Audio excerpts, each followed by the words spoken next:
Welcome to another broadcast of Habits and Money. When you become an influencer, it gives you the edge that separates you from the competition. The GIP initiative, the Global Influencers Partners Program, is designed to expose you to over 5 billion potential consumers across the world. When you are a rising star in business and you need visibility, reach, impact, client conversion, and cash flow optimization, positioning yourself to become a global influencer may be the ideal tool that you need in your arsenal to win in business. I encourage you to join the GIP initiative and position your business to build confidence, trust, and credibility and cash flow optimize the fastest. Today, I have Samantha in studio, and indeed, Dr. Samantha. And in the event you're wondering who is Dr. Samantha, I want to say this is an exception. Let me tell you why. In business, it has been a desire of mine to interface with people that truly understand the ideal client. Well, Dr. Samantha is a consumer psychologist.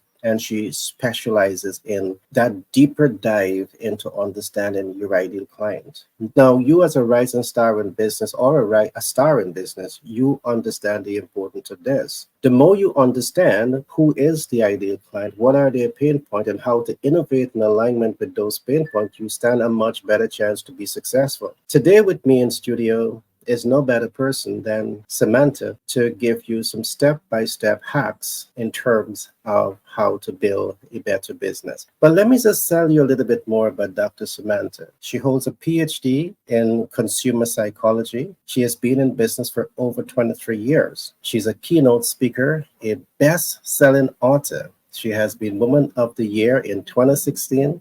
She's an international fitness competitor, and she runs an 8-figure business.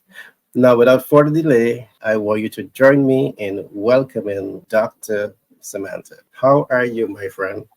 Hi, Gary. It's lovely to see you. The pleasure is all mine. I mean, you have a lot going on for you, man. You have so much. You have such a rich history, and I'm truly impressed with your level of accomplishments. I want to begin our conversation by talking a little bit about what inspired you to become a consumer psychologist. I believe that role is so relevant to businesses across the world. But I want to know, what was your key motivator to become a specialist in this field? Yeah, thanks, Gary. It's an interesting one. After a few, I would say halfway through my career, I realized that there were a lot of organizations pushing products and pushing services. However, they didn't understand who they were marketing or pushing that service or product to. They thought they had an idea. And when those products and services didn't succeed, they looked at a whole lot of other reasons, operational reasons, efficiency reasons, possibly not having the right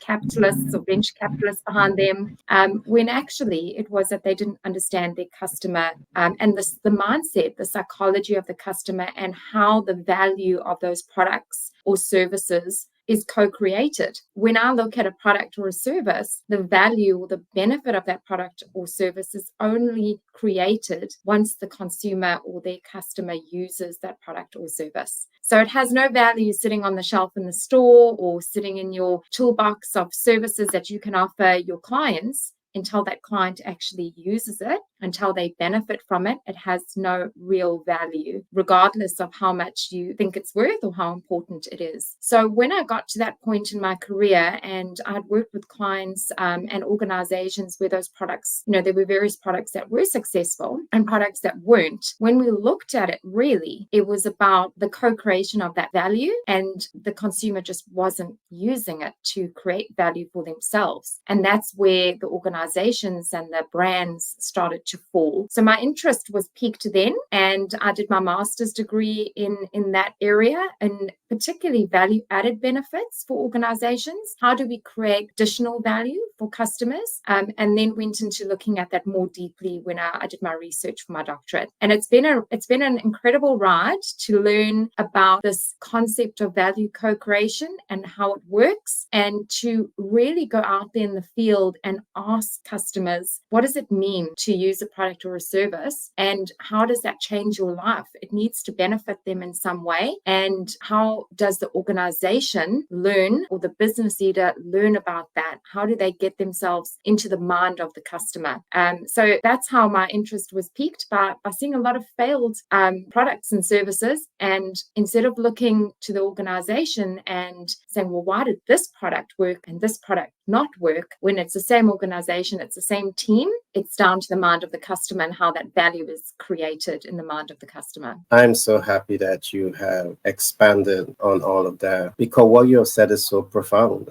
Very often you find rising stars and stars gets into business, and it's about the value that they want to give to the market without actually checking if there's alignment between your value offer and the needs, wants, and expectations of the ideal client. And I love that you said, once you get into the mind of your ideal client, you better understand what are their pain points. You better understand how to innovate in alignment with those pain points. You better understand how to position your products and service to be known, to be liked, and to be trusted. I really love all that you said. We're going to go deeper into this just now. But I want us to talk a little bit about your book. You're also a best-selling author. Can you tell us about the book that you have written, and what is the focus of that book? So I've written a few.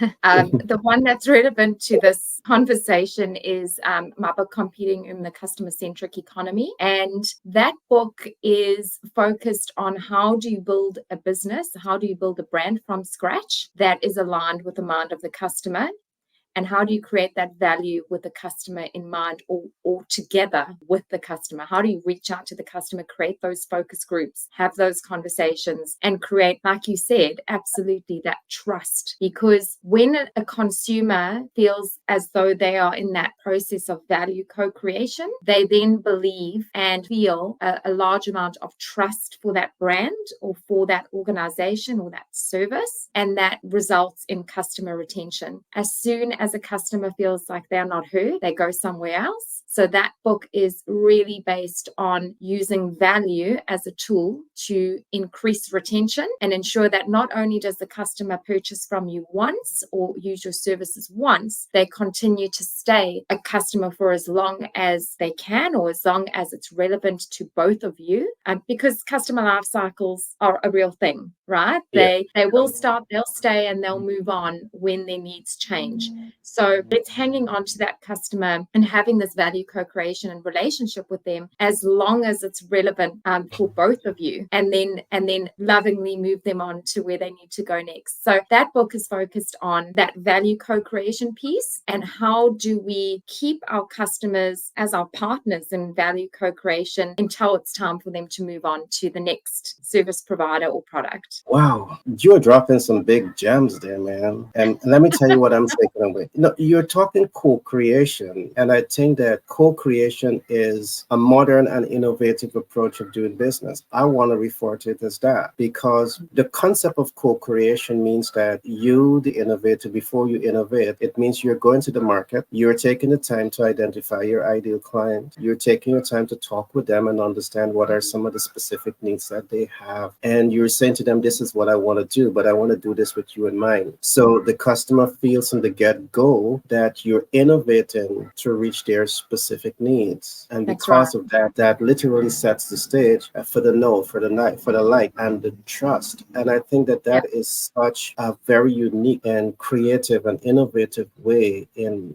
building up that relationship with your ideal client and setting the stage for them to stay with you for life. I would normally say something, I would talk about not just creating a customer for the one-time sale, but creating the customer for life. And what you have talked about, it definitely aligns to that kind of strategy. That co-creation strategy is really creating that, setting the stage to create that customer for life. And you're right, I do believe that you may lose customer for one reason or the other. They may be changing from one geography to another. And if you don't have another establishment there, they may have to use alternative. But what I've seen in using your strategy, because of co-creation, a partnership is formed and you get customer feedback. Yes. And part of customer feedback is that if your customer is changing, moving from one location to the other, because they have that relationship with you, you know it beforehand. Yes. All right. You That's know right. beforehand. And you can Yeah. prepare. You can prepare. You can Yeah. prepare. I want to say that's a very dynamic book. I have you. to get my hands on some of your books, and I'm looking forward for us to do some specific talks on the books. We can go through chapter to chapter,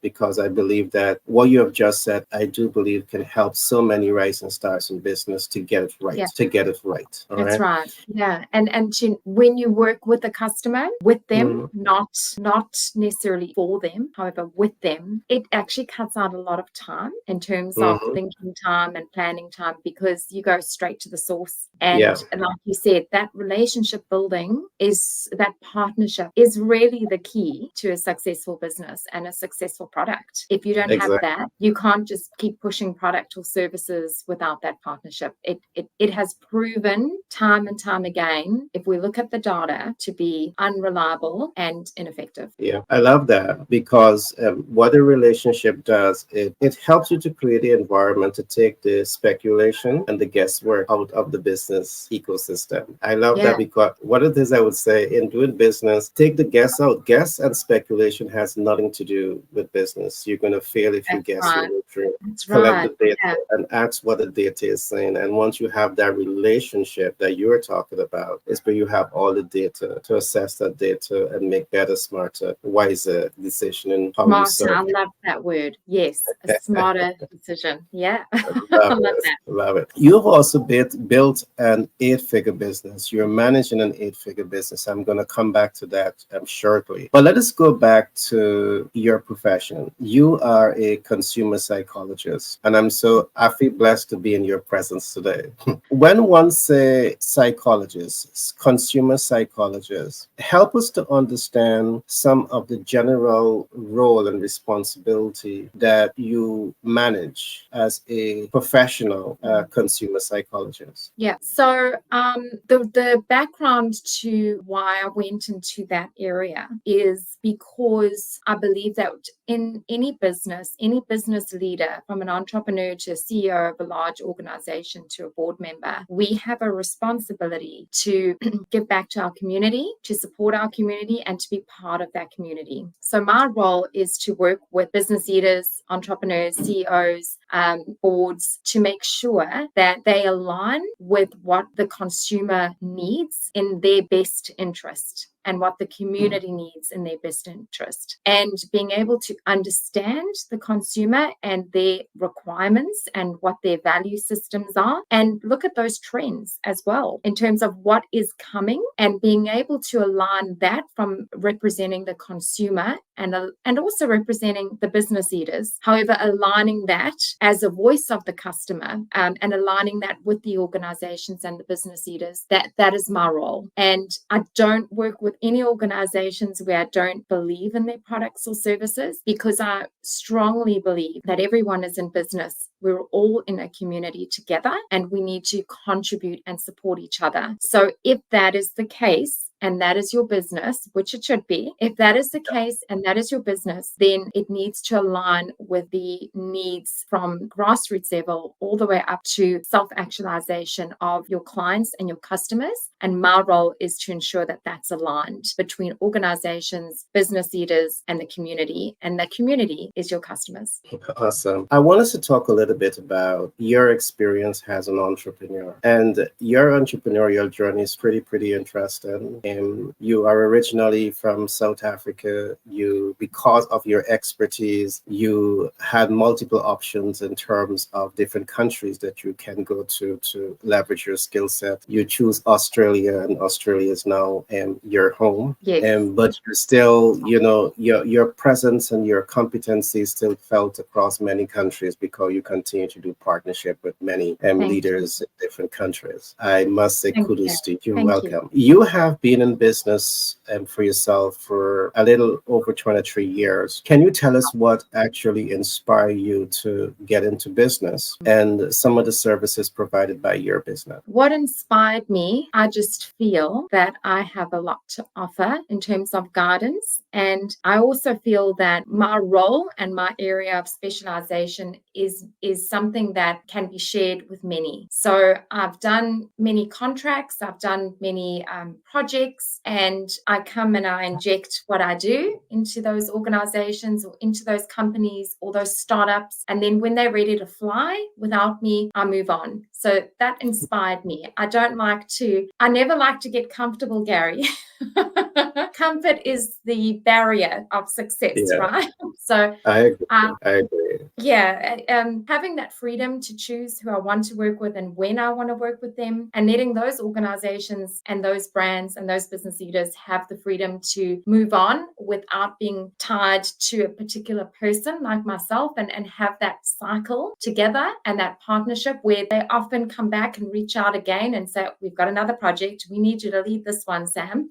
That really makes me happy. And I love that way of working across different projects for different reasons and different means and different goals, and then letting them fly. And I often, there have been times when I've watched an organization that I've helped develop from grassroots level, from an idea, right, all the way through to watching them being interviewed, and the success of that business. And instead of saying, oh, I wish I was still part of that, why did I just work there do that project, set them up, and then let them go? I don't think like that. My role and my purpose is to create and then let it flourish and then let that grow where it needs to. And I can't do that if I stay in particular organizations for long periods of time. So that's why I'm a consultant, because that makes my heart happy to watch people like that start with their dream, with their idea, help them, and then help them grow, let them see their potential and advise them accordingly, make sure that they are contributing to their community and they're living their dream, and then let them fly. It gives me an immense benefit, immense satisfaction. Awesome. You mentioned something, work with their community. What I'm seeing there is strategies all over the place. I love that. Yes. Because is it an intentional design where you amplify the importance of working with the community? Because what I think happens, I would normally say to business, if you want to be successful, one of the things that you want to do is to establish relationship with community leaders, because Yes. community leaders, they have, a lot of influence in the community. And if they say buy, their community will buy. And if they say don't buy, and the community tend to withdraw. Yes. But what I'm seeing here is that the approach that you use has a direct input an impact on that type of strategy that can really help that business to succeed and fail. Their ability to succeed is how well they relate with that community and coexist with them and That's take right. those Coexist. Yes. Yeah, Absolutely. Yeah, that's right. brilliant. That's the word. When an organization is nothing without its customers, right? Exactly. Exactly. And customers are community members. I feel that business or organizations, business leaders should be in business for primary purpose of supporting the community, whether that's through education, whether that's through providing products that enable the community, feed the community, clothe the community, provide technology to the community in terms of internet or laptops, Emerging technology. emerging technologies. If you also look at the environment, we are rapidly approaching an era where organizations, businesses are massive contributors to the decay of our environment and our quality of air and water and life. And if that is not put front of mind for organizations, the organizations that do put that front of mind in terms of community benefit, community support, environmental benefit and support will come out tops, and your organization will not. So right now, in this era of knowledge, this time of knowledge sharing, the internet, knowledge is everywhere, and consumers are educated. They know what's going on. I was at an an event a couple of weeks ago where at the breakfast, there were bottles of water on the table. And I would say over 50% of the invitees that were there did not want to drink the water because they believed that that water bottle was not recyclable. So they wouldn't drink it. It was recyclable. So they And are environmentally conscious. they are environmentally conscious, and it is it's one of the areas that I looked at for my doctorate in terms of research. It is up and coming, and people are choosing, our community and our consumers are choosing products and services that are aligned with the future, and the future includes the environment. Yeah, and that's big. It's huge. That It's is absolutely because huge. what we also see is that in the private equity investment space, private equity investors are saying to you that if you don't have an environmental protection policy, That's then right. we're not going to mess with you. So That's right. and I think it's a Because good thing to be. they know. Exactly. Yeah. Yeah, It's it's very important. important. It's very So important. let's talk a little bit about. Go ahead, and then you go ahead, and then I want us to Go talk a for little it. bit. Go for it. You said what I want to say. Yeah. What I recognize also that in your field, you do a lot of research, and you do a lot of research. I know you work with multiple parties to do your research, to collect data so as to make informed and educated decision as to how you go about providing support to businesses. You have been in business for over 23 years. Tell us a little bit about how you have been able to do this. Do you have a team that you have behind you? Talk to us a little bit about what are your support systems like? So, depending on the client that I work with, or the organization that I work with, I will often reach out to the departments that I'm working closely with, and put together a team of researchers that can do a lot of consumer research or customer research. And it's as simple as bringing in customers into a focus group or making a phone call to gather that data. The most important part of research is plan and knowing what you're going after. And then it's quite simple to collect that data. So in terms of working with organizations, there are teams within organizations that can be allocated to collecting data. And when you bring that plan, it's really quick and it's really simple because they have the clients, the consumers, the contact with their own customers. When we're looking at external data, I work quite closely with a lot of universities. I'm aligned with universities globally and with research teams and research groups within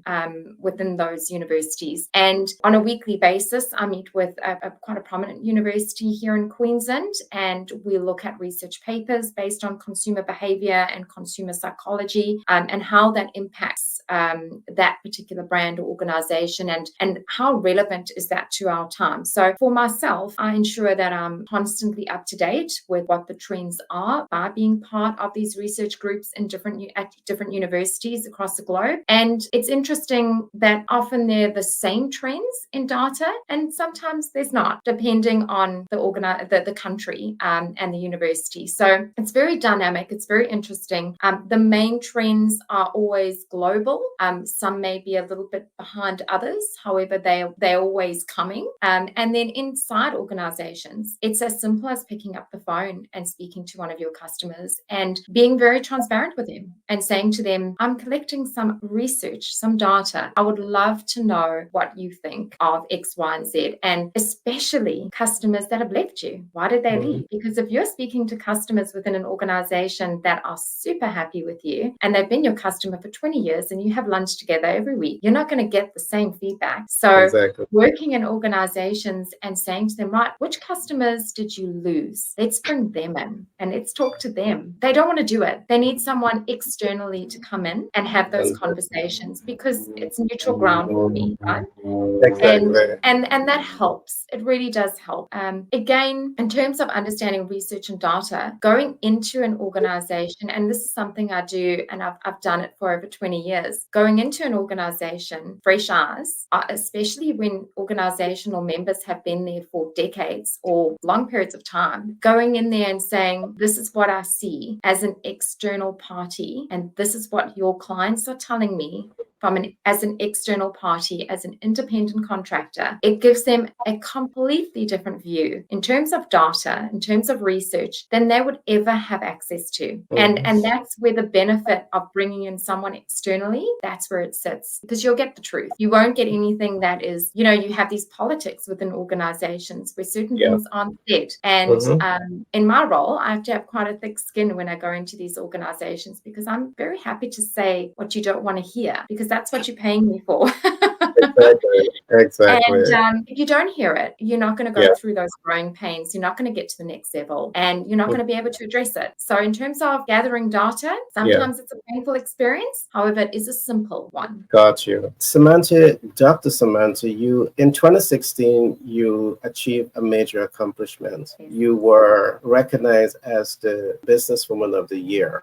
Can you talk to us about what that experience was like and what you believe created the environment for you to be recognized as Businesswoman of the Year? Oh, wow. Thanks, Gary, for letting me speak about that. It feels like it was yesterday. To be honest, it was incredible. It was in the corporate category for my region, and the finalists were the most amazing women. Sarah and Aniki were the other two finalists. And it was an experience that lasted months, because we went through judging, and we weren't just judged by the Women's Association of the country. We were judged by our peers. We were judged by organizational leaders that were quite relevant at our time, and government officials. And it was based on our stories, our journeys, what our contributions were and were going to be in the future as well, and the potential that we brought to the country and to the community as women in business. And I remember when I was nominated to be in this process, and I thought the person who nominated me was crazy. I thought to myself, why would she nominate me for something like this? As we always do, right? We never put ourselves forward, because we always believe that we're still learning, we're still developing. I'm not someone that can lead a country of businesswomen. However, as the process went on, I learned a lot about myself, and I learned a lot about my vision and my purpose. And that was around the same time I realized that my role was to align community needs and community support with business leaders. And not only would that better our community and our environment, it would help businesses succeed. And that is beneficial for everyone. Being in that whole process with those women and with those organizations was an incredibly proud and humbling experience for me at the same time. And winning that was it was incredible. And I was on an absolute high for weeks afterwards. But it was a beautiful moment. At that time, I was losing my mum to cancer, and it was something that I felt the universe put me through and gave me direction and vision in terms of saying, look, this is where we need you, and I stepped up to it. I want to say congratulations to you. Hats off to you. I have tremendous confidence in you, and I know that you deserve all that you get, and all that is going to be coming in for you. Now, I also recognize that you are also an international fitness competitor. Can you talk to me? I was. Maybe not today. I believe that a healthy body and equals a healthy mind, and a healthy mind is important for business. So I really believe that they're all aligned. And when the world is watching you, you are a lot more aware and you are a lot more answerable. So I started getting into fitness competing and training after I had my first child, who's now 18 in a couple of months. And my first competition was a global competition, and I came fifth. And it was the first time I had ever done anything like that. And I realized, so I actually went into it just to get back into shape after having my first child. And then I realized the benefits of a healthy body, feeling strong, feeling energetic, and how and staying healthy and not picking up illnesses because you are healthy, and being able to have that flexibility wellness and that strength and that vitality actually came across and sort of aligned with my business and the energy and the resilience that I had during the day at work was very much aligned with how I was building resilience as a fitness competitor and in training and looking after myself physically and mentally. And that resulted in a massive change in my business as well. So I feel that aligning those parts of me as a person benefits my clients and benefits my community. And they're absolutely connected. Awesome. Elevate your business with 10X Branding and Marketing LLC. Our expert team specializes in enhancing your brand's visibility and connecting you with your ideal clients. We employ strategies that increase reach, leaving a lasting impact and driving client conversion. Trust and credibility are vital in businesses and excel in building them even with a limited budget. Our cost-effective approaches ensure you get the best results without overspending. Ready to boost your business cash flow? Contact us at 332-235-T99 and let 10X Branding and Marketing LLC guide you to success. Our focus is on elevating your visibility, which directly translates to growth. Experience the power of effective branding and marketing with us and witness your business thrive. Love that. And I like that because I do believe, as professional, and sometimes we can get so consumed into the work life. And That's I right. think Where's the having that balance, balance, right? there's no balance. Yeah, that's So it. I think that you have done a very smart thing to invest also in the upkeep of your physical and mental well-being by participating in these fitness exercise. Brilliant. You're a keynote speaker. Also, can you talk to us a little bit about your experience and your exposure as a keynote speaker? I would say one of my favorite keynote presentations is about talent and talent not being born, being grown. It's a speech I've done many times, and it's a little bit left field of my area of specialization in terms of consumer. It's more about every single one of us and the belief that we may be born with a set of talents, and some people have more talent than others, and that isn't true. Other than our physical attributes, how tall we are, our bone structure, everything else can be developed. And that includes our mindset, that includes our success business, that includes our money situation, it includes so much, our mental well-being. And when I do that keynote afterwards, it's the one that is probably the most popular because a lot of people will come to me afterwards and say, when I heard you back in 2019, or when I heard you presented at that conference, that virtual conference in Dubai, or wherever, it changed my life because I realized I was in control of where I was going. And that is something that is incredibly motivating for me and makes me want to go out there and tell more people this research, because it's based on research, this knowledge, and sharing with them my own personal story and where I came from and how I developed myself through sheer grit and determination of having a vision and believing that I can achieve it regardless of where I come from, regardless of what obstacles stood in my way. And people find that refreshing because often we go into conferences, right, or any sort of event, and there'll be a speaker who will either be incredibly motivational about something that they've done, or they will talk about business systems and throw some data at you or throw some research at you, and it can sometimes be a little bit long and boring. Whereas this particular keynote, we don't say it on the day.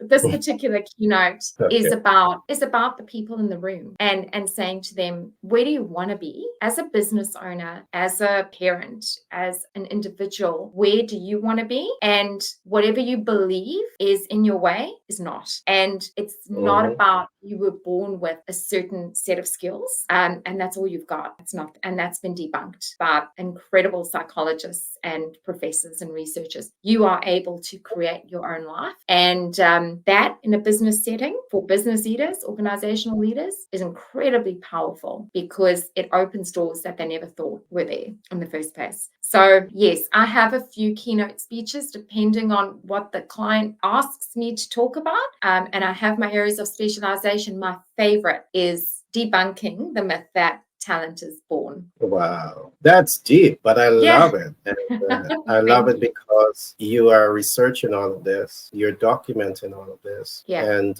you're up leveling the data into your keynote presentation. And I love that because I do believe that sometimes people tend to run away with the idea that I have to be a master at 10 different things to self-actualize. In fact, being a master at 10 different things is difficult to manage all of those processes. Simplify. And yeah, I think sometimes just focusing on mastering one thing at a time and becoming exceptionally good at it, and Absolutely. you can become a game changer. I Yes. love also that I agree with you 100%.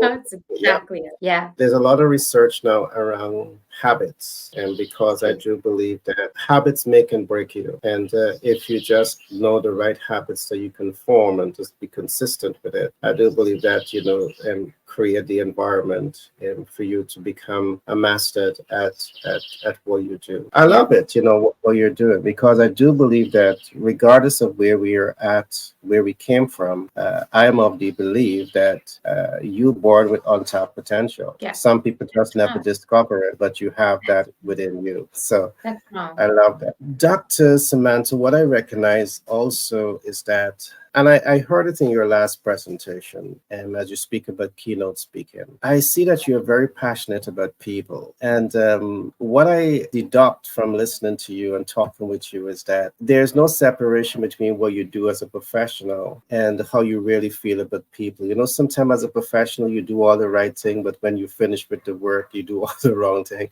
You are in perfect alignment.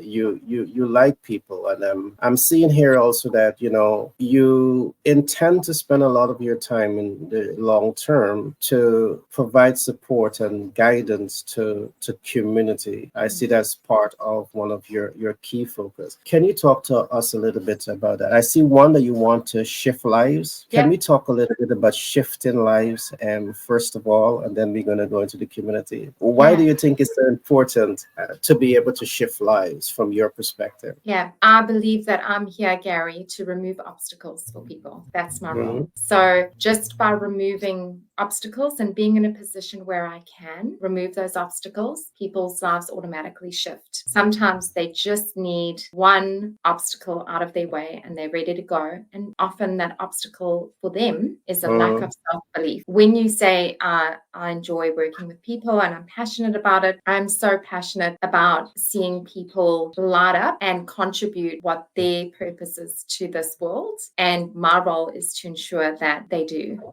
And in terms of shifting lives, it's really just about letting them or guiding them to look inside themselves to discover that light, and then saying, right, I'm going to remove these obstacles for you, and off you go. You do it on your own. And they need to have that confidence and that belief that they can. My role is to provide that and then remove whatever I can out of their way so that belief just doubles, triples, quadruples as they go, and to be their biggest supporter and develop myself into a position where I can remove those obstacles for them. And instead of using, and like you said, I am aligned with my belief system and the work that I do. I'm not a leader that sits at the front and says, this is the way it is and this is how you're going to do it. I'm a leader that will go in to an organization, into a product, into a project, and create the space for the natural genius of the team to flourish. And then when they are ready, I'll move out the way, because I believe that everyone can contribute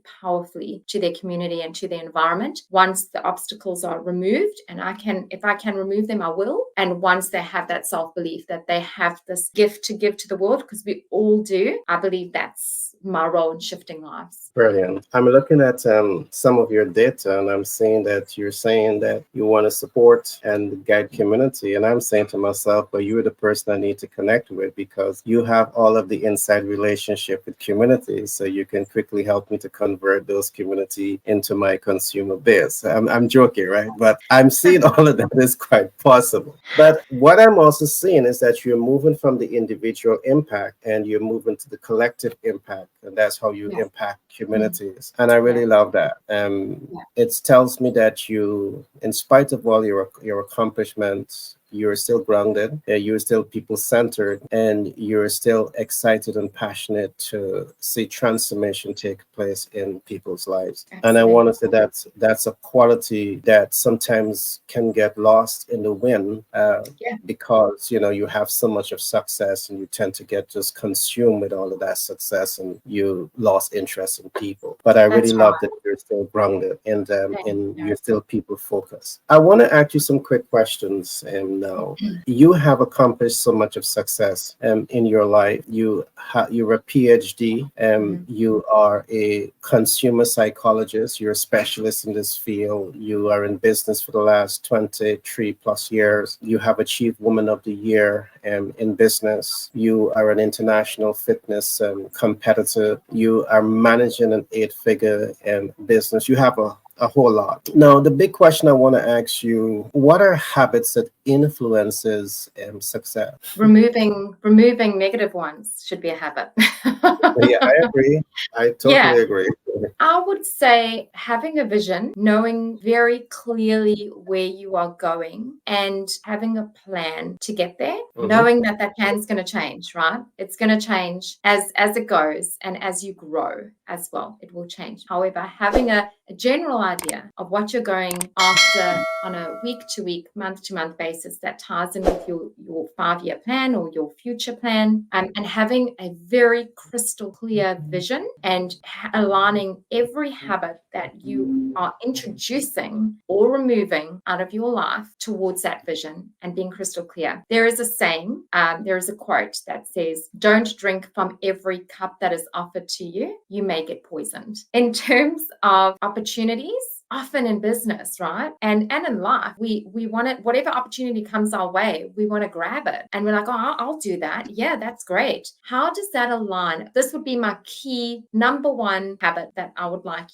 your listeners to have. When opportunity knocks on your door, whatever that opportunity is, personal opportunity, business opportunity, anything, how does that align with the vision that you're going after? So a habit of checking that alignment all the time, every day. And everything that you do, how does that align? Your current habits you want to introduce into your life, habits you want to remove out of your life, how does that align with the vision? And sometimes it can be really difficult because if you don't have that super clear vision of where you see yourself in a year, 2 years, 3 years, 4 years, 5 years in the future, if you don't have that, you cannot grasp where you're going and you cannot download that information about who you're going to be in 5 years to where you are now. And if you don't have that information downloaded, the plan is not realistic and it's not aligned with where you want to be. So it's almost like a cycle, right? That vision and those habits and that habit of checking if your daily, weekly, monthly behaviors and habits are aligned with that crystal clear vision.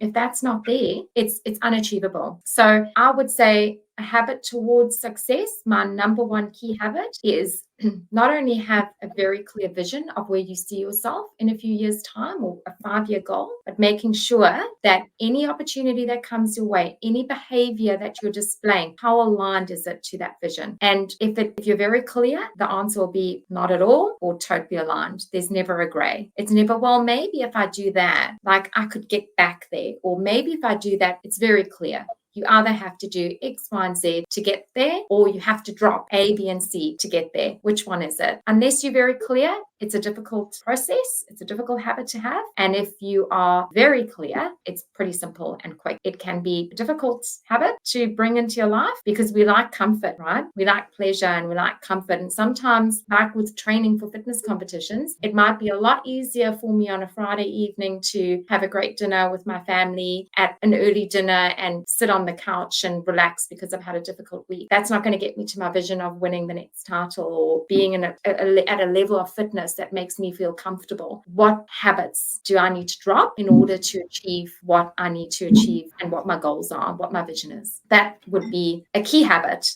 would be looking at all your other habits and behaviors and seeing how they align. Brilliant. Love it. Let's talk a little bit about success. And how would you define success?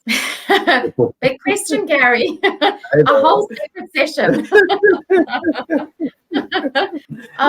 For me, success is very clearly freedom. Freedom. Love it. Yeah. Love it. Very clearly for me. Freedom. I do not want to be shackled to The into anything. poor. I know.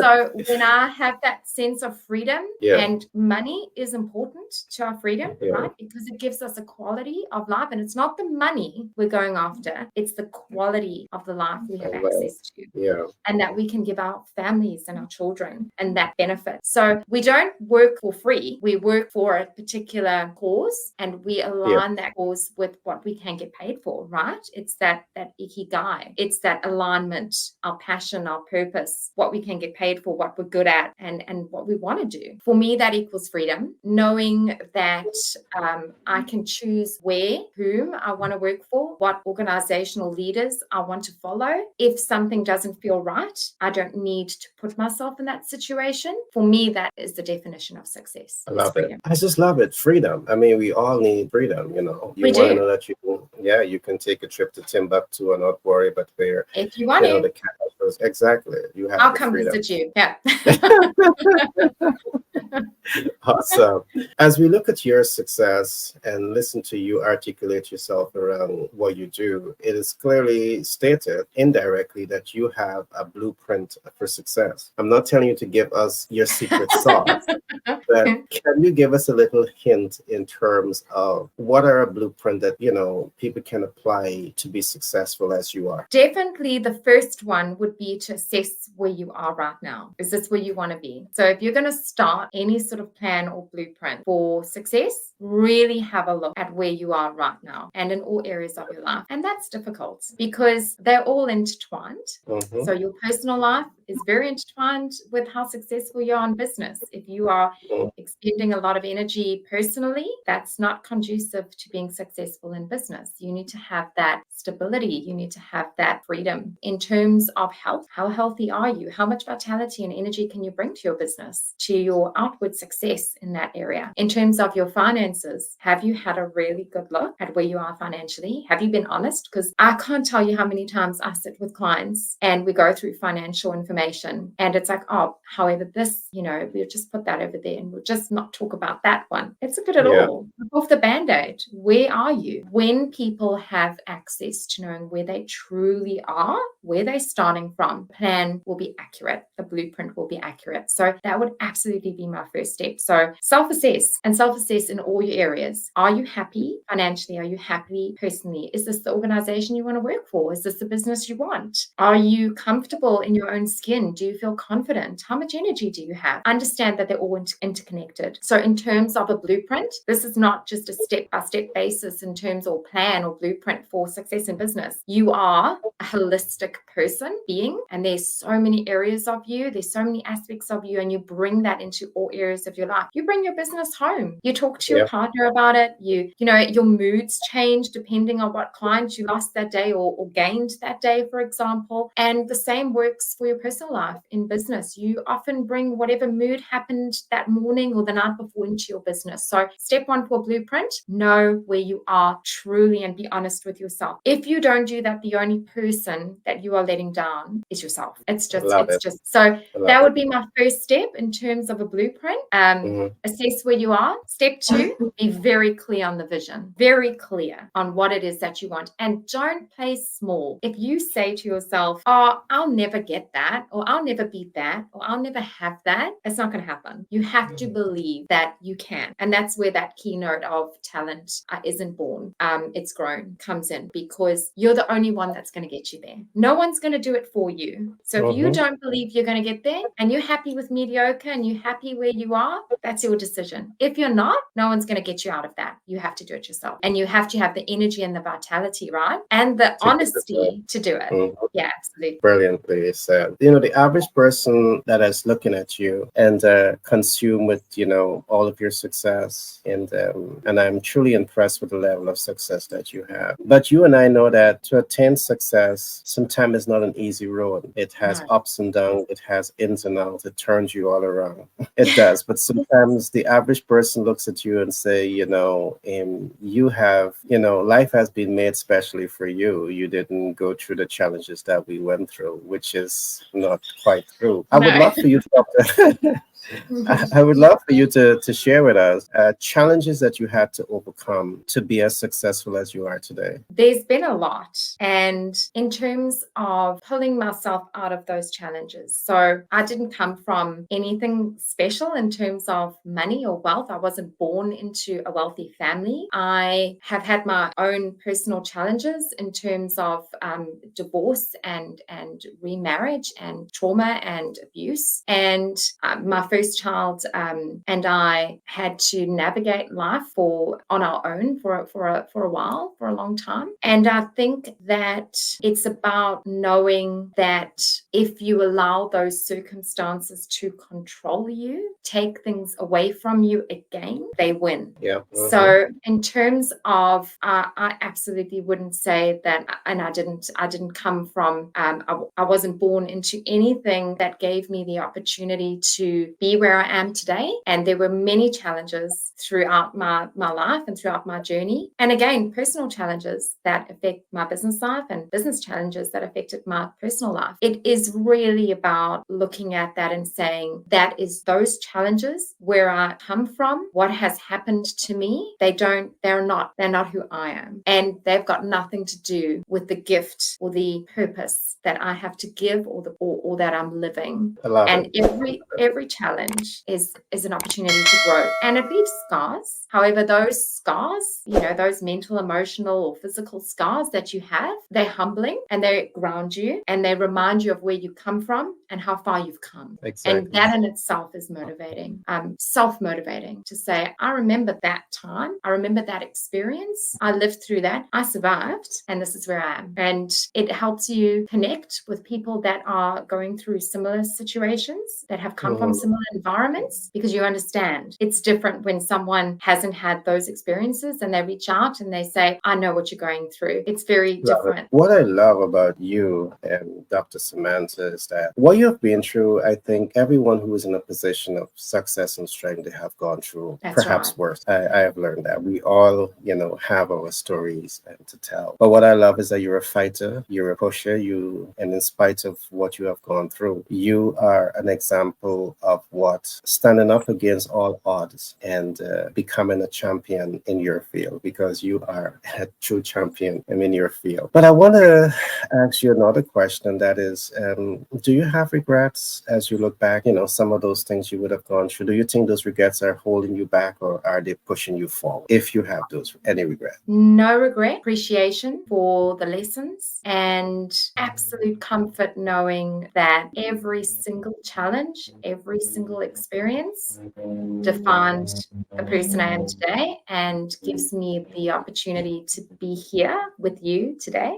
Definitely. And no regrets. Okay. Pride and comfort, acknowledgement and belief. Great. What I know for sure is that you are an influencer, and you're an influencer in your field. And the big question I want to ask you here is, what inspired you to become an influencer in your industry? Making sure that voices are heard, that inspires. To be able to, thank you for saying influencer, however, I like to be a light shiner. I had a coach many years ago. She is an incredible woman and an incredible coach. And I remember her saying to me, Samantha, your role is to be the lighthouse. you need to shine the light, and the ships or the people or the communities will then know where to go, and safely and securely and in a way that is best for them. You just shine the light. And that's, so I see myself as a lighthouse, and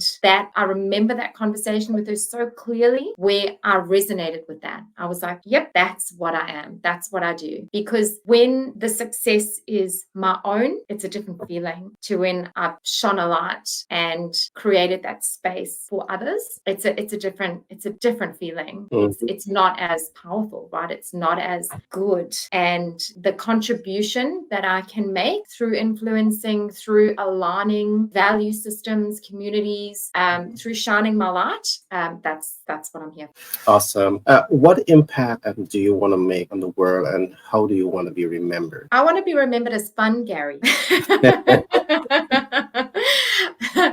The impact that I want to make on the world is the same impact I want to make after I walk away from any project, any team. When people remember me, I want them to say, I did that, I accomplished that, my goal was achieved because of Samantha. That's the impact I want to make. That's how I would like to be remembered. Great. Well, we're about to wrap up. I just have a few more questions. And the next question I want to ask you, let's look at your business. What major future plans are you looking at for the business in terms of impacting your community and transforming the lives of people and being that lighthouse that you spoke so eloquently about? What are your future plans? So a lot of the work that I've done over the last few years is training, and it's a lot of it has been one-on-one training and one-on-one coaching. And at the moment, my goal is to move a lot of that online, so that I can access, or a lot of people, more will have access to that knowledge, that research,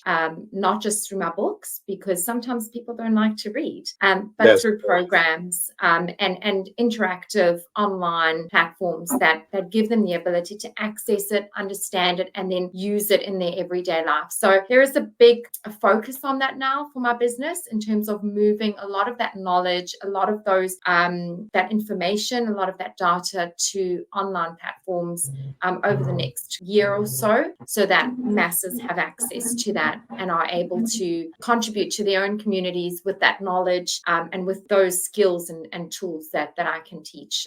It's in terms of going enlarging the capacity of the knowledge and sharing that with as many people that I can. Brilliant. I'll talk with you some more about that offline. The last question I want to ask you, it may have absolutely nothing to do with, your area of expertise, but it's relevant to the platform that we're on, Habits and Money. And that question is, what are essential money habits to have? My number one rule, have various channels of income. Wow. Love it, love it, love it. Various channels, and ensure that those channels, once you've set up, some, not all, because some of them need you, right? They need you and your attention on an ongoing basis. However, various channels of business of income can be automated. That puts you in a position where you can grow your money, your wealth, across various platforms, across various time dimensions and space,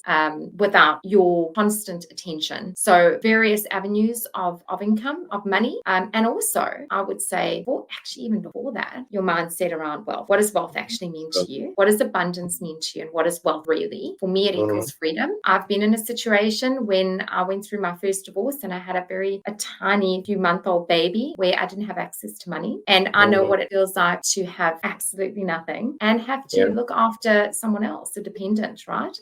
So for me, it's not about success and lots of money and being, having a beautiful yacht or a great car or anything like that. It's about the fact that I can look after my family and I have freedom to choose how I want to do that. Awesome. So mindset, what does that mean for you? What does money mean to you? And that's okay if it's about cars and all of the things, all the quality things in life. That's also fine. Be clear on what it is, and then have various channels of income. Do not rely on one or two or three, because we all saw with the pandemic that can get switched off really, really quickly, and then you have no access to money. And strange that you mentioned the pandemic. pandemic, because only today I'm discussing with one of my colleagues who's in the UK, and they had a pretty striving business and before the pandemic, and during the pandemic their clientele base came down to zero, and they're still feeling the negative effects of that. So I love your advice, have multiple streams of income and diversify portfolio. Yes, absolutely. And if you've come from a home or an upbringing where money was scarce and you were living paycheck to paycheck, or your parents were living, or your caregivers were living paycheck to paycheck, you will have a money mindset of scarcity. That doesn't have to be your reality. And as soon as you make that adjustment and believe that you are worth it, you are worth whatever you want, that changes. Awesome. Break the cycle. I love that. Samantha, I really love talking with you. I'm so happy that you have been able to leverage your skills and knowledge base in so many different ways. I see that you're an expert in the customer psychology. But what I'm seeing also is that you've used your depths of knowledge of people and to also discuss finance and really give good advice to people. And so they have to the money mindset, to better understand money and how it works. And I really love how you have taken your knowledge and you have packaged it in such a way to make it user friendly, not only to business leader, but to the average person who wants to know more about money and how money works. Again, I've asked the last question, and has been such a pleasure talking with you. But I want to give you a chance in the event that I might not have asked you the question. Is this something that you want to say that I didn't ask you about? I want to give you an opportunity to say it now. No, I think we've covered everything, Gary. So I did a good job. Yeah, you did a great. You always do a great job. You did a great job. Thank you. Yeah, absolutely. Yeah. And you. it was very enjoyable. I know your listeners love listening to you, and I'm very, very honored and blessed to be your guest today. Yeah, we're happy. We're honored to have you, and I'm quite certain that your story will help the audience to learn so much. And I know they have a lot to identify with what you would have talked about. I know this is we have so much more interviews to be doing, and we'll talk about that, because I do believe that I really want to get into the book and some of the things you talked about in the book, and really help the listening audience to have a more in-depth understanding of what the significant role that a consumer psychologist plays in helping them to better understand the consumer and how to innovate based on what the data is saying, and which I think will significantly enhance their chances to be more successful in what they're doing. We have a lot of talking to do. So again, I thank you and for taking the time out to be here with me today. And I'm looking forward to talking with you and about much more of these issues in the near future. Awesome. Thanks, Gary. It was awesome. Pitch Deck 101 LLC out of New York do more than just support our clients to pitch their businesses to investors access working capital at 0% APR. We also support our clients to grow and scale their businesses faster and cash flow optimize.